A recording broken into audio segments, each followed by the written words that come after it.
After spending the first week of September up on the Dempster Highway, Laura and I headed south to the old Goldrush town of Dawson City, Yukon.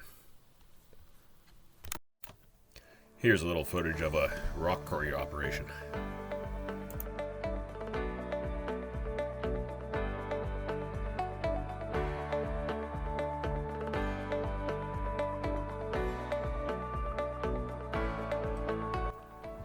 Rich in history, Dawson City is located at the confluence of the Yukon and Klondike rivers. Dawson City was the center of the Klondike Gold Rush, which took place from 1896 to 1899. The city grew rapidly, becoming the largest city north of Seattle and west of Winnipeg. At its peak, the population was estimated to be between 20,000 and 30,000. The population declined rapidly after most accessible mines were exhausted. The capital was moved from Dawson City to Whitehorse in 1953. Modern-day placer mining methods have led to the ability to mine previously mined ground and extract gold to this day. There are many family-owned small mining operations throughout the region. The town's current population is only a little over 1,500, with a large growth in population throughout the summer with placer miners and tourism.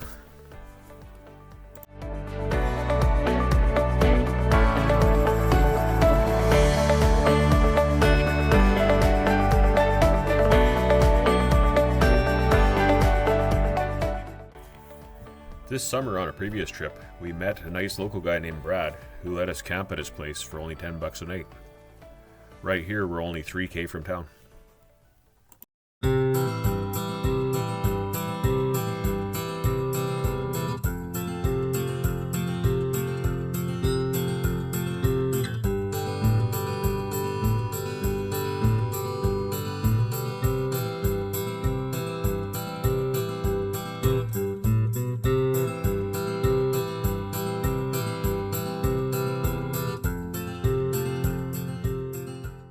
Our first evening in town, we arrived at a pub called the Dorado. We sat down at the bar for dinner and a couple beer. We started talking to a local miner who got us interested. Then he went out to his vehicle and grabbed a container with nearly 10 ounces of placer gold in it. He poured it right out on the bar in front of us. Okay.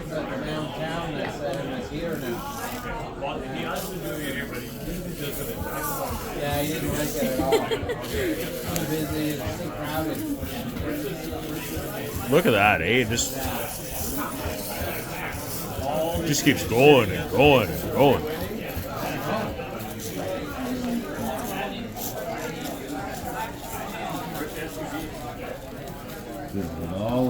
Yeah. Look at that, eh? Look at there's still so much in there. That's Yeah. crazy. And look, even though you think it's empty? Yeah. There's still more. Zoom right in on that. I do it, They should go back in the carpets here and have their vacuum cleaner bag. Right here, we're flying over the confluence of the historic Klondike River and the Yukon River.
There's so much to see and do in Dawson, from exploring old buildings and history, exploring cemeteries, eating at local pubs and restaurants, hiking, and driving out of town and exploring modern-day placer operations and historic dredges.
Old.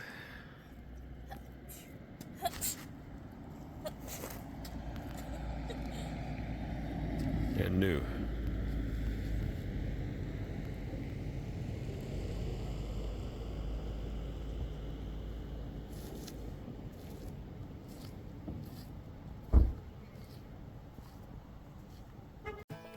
We did a tour of Dredge No. 4, a wooden-hauled bucket-line sluice dredge that mined placer gold on the Yukon River from 1913 until 1959.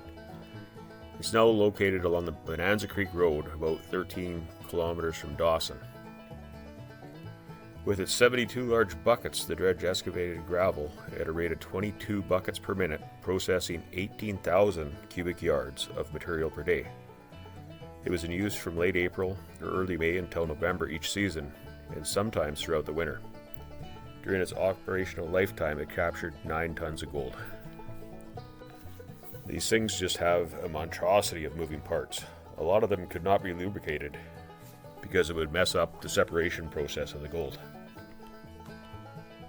The moving parts on these things created a deafeningly loud roar, which often kept the residents of Dawson awake at night, even though it was operating miles away.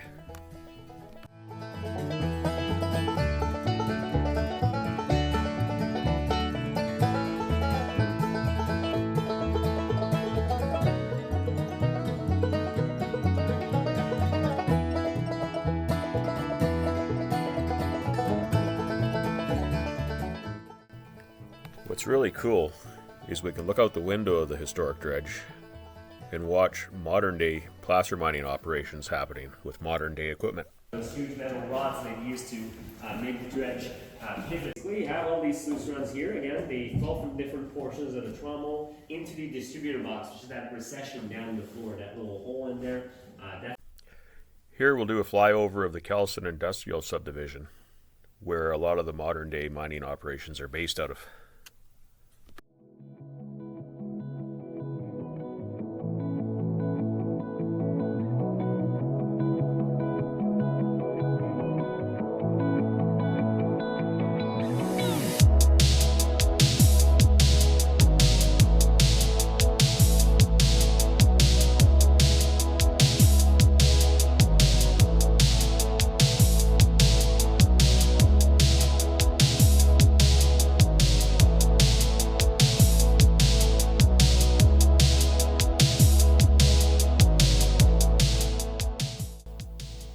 Looking straight ahead is the historic Bonanza Creek Valley, where Dredge No. 4 is located, and a lot of the modern day mining operations occur.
you'll see tailings left over from the dredges of the early 1900s. Most valleys in the Klondike region have these tailings right across almost as far as the eye can see. It's a very clean way of mining because no chemicals are used, only excavation.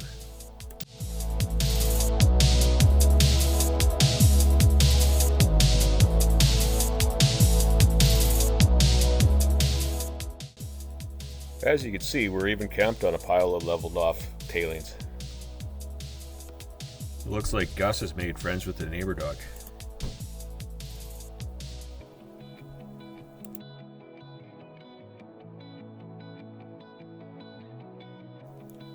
The mighty Yukon River is the third largest in North America, next to the Mackenzie and the Mississippi. Its entire length is over 3,200 kilometers long. Its source is actually in northern BC, out of Atlin Lake. It flows through the Yukon and out through Alaska and empties into the Bering Sea.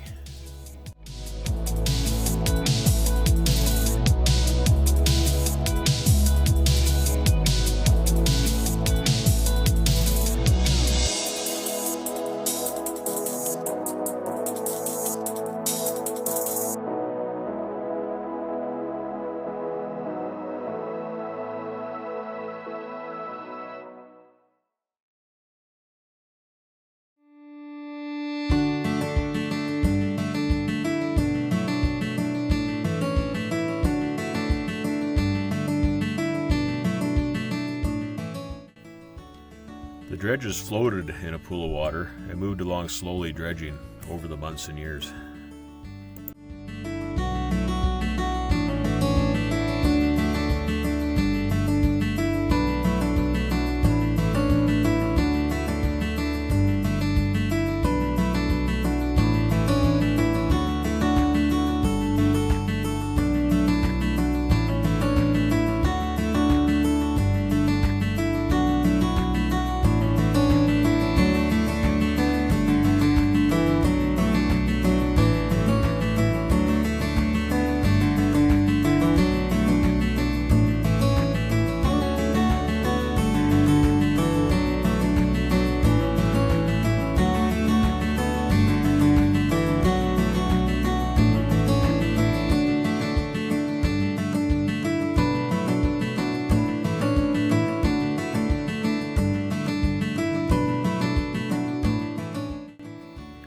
I did a little day hike from the town up to the top of the Midnight Dome. Confluence of the the Klondike and the Yukon rivers.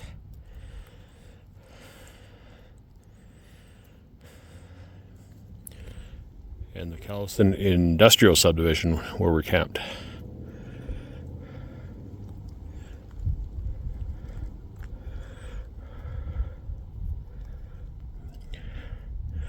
Might actually be able to see us here. Camped right there, middle of the photo on that dredge tailings pile.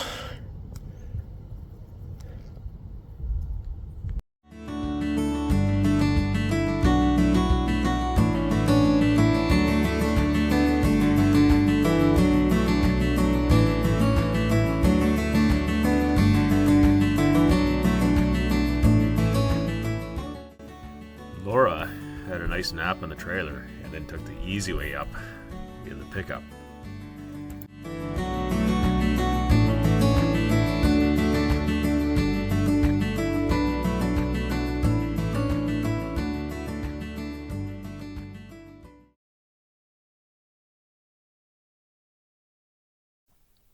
On September 11th, we got on the ferry and crossed the Yukon River and got on the top of the World Highway and headed towards Alaska.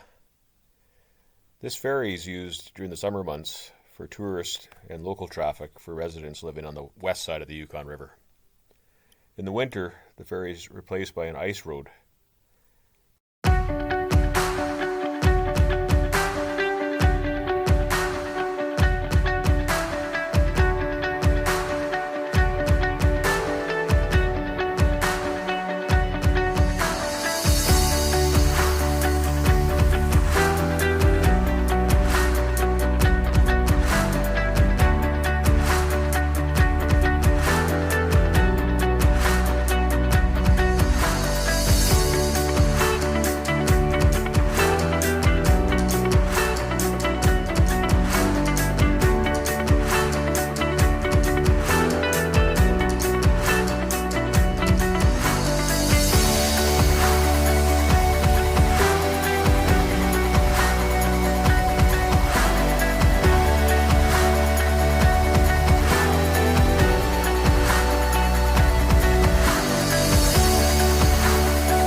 I always take it easy boarding the ferry, as the tail end of the trailer often digs into the ground, as the river level is constantly changing and they have to keep modifying the approaches.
The top of the World Highway follows a series of high alpine ridges and hilltops over to the Alaskan border, a distance of a little over 100 kilometers.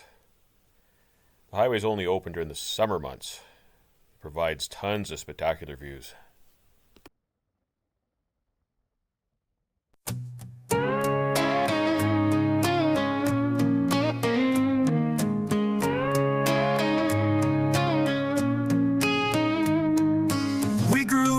On the outskirts of town, where the fields stretch far and the sun goes down.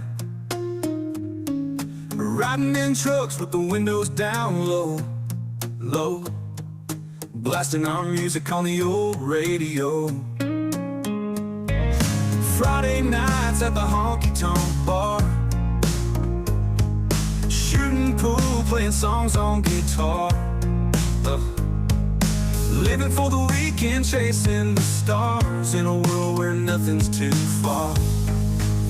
On the back roads and bar stools, we made our stand, with dusty boots and country band. Living life simple, with a drink in our hand. In the heart of the Southland, we're taking a stand.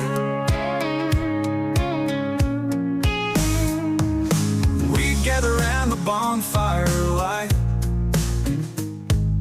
telling tall tales till the morning light. Dancing in the dirt.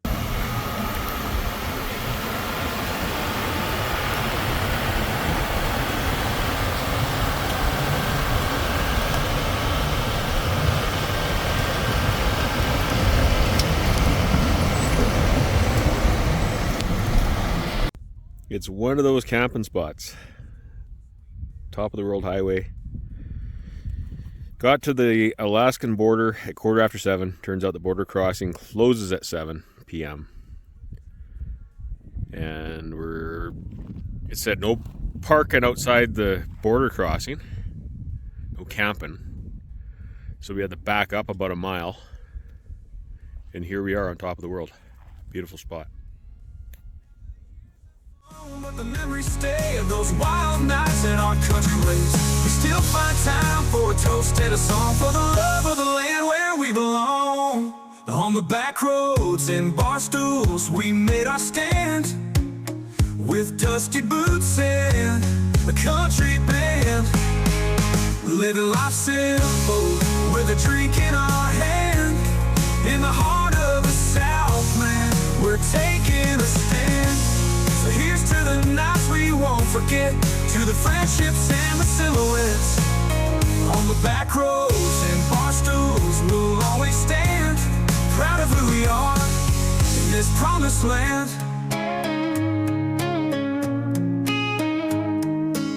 Here's to the nights we won't forget, to the friendships and the silhouettes.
The next morning, we woke up to cloud and a stiff cold wind.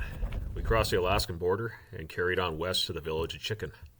The total distance from Dawson to Tok is a little less than 300 kilometers, but it takes a while with rough and windy roads, especially with a large trailer, if you don't want to break her in half.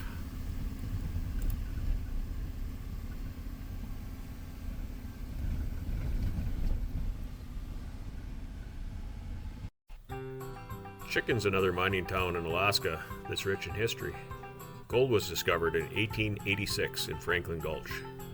In 1896, Bob Matheson discovered a major prospect on Upper Chicken Creek and built a cabin.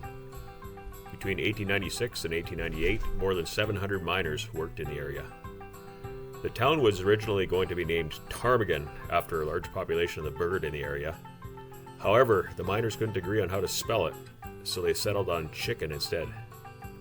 There's a nice little pub in Chicken where you can shoot your panties and bras out of a cannon. Unfortunately, it was closed because we were there earlier in the day.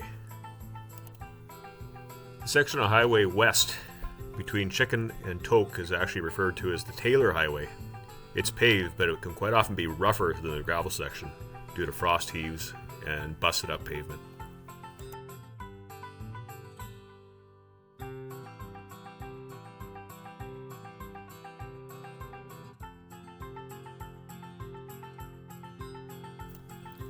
Once you hit the Alcan Highway, it's only a few miles into Tok. You know you're in Alaska when you hit the first gas station. What a beautiful state.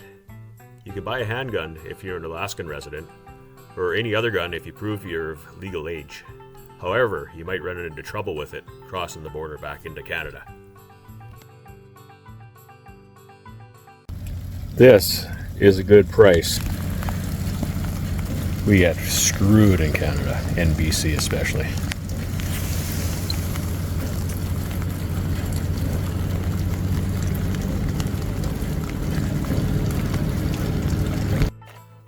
We stayed one night in Tok, a town of about 1,200, supported mainly by mining as well as tourism in the summer.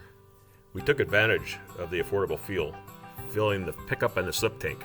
The price of diesel was about half of what it is in Canada, where the government screws us.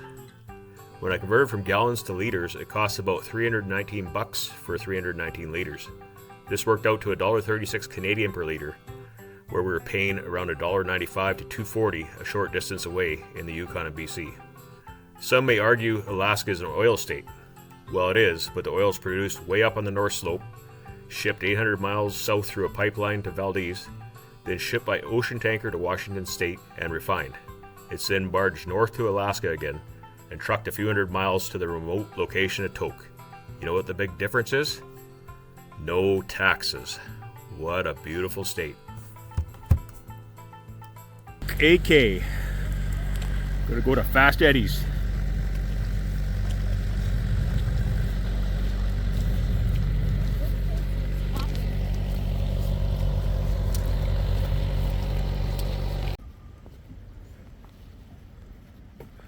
This campground we're staying at in Tok is just huge.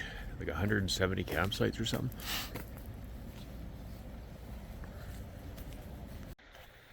The following morning, we packed up and headed down the Alcan and back into the Yukon and spent some time in the Kluane region. We'll have a video coming up on this one. Thanks for watching, and don't forget to like and subscribe. We'll see you on the next one.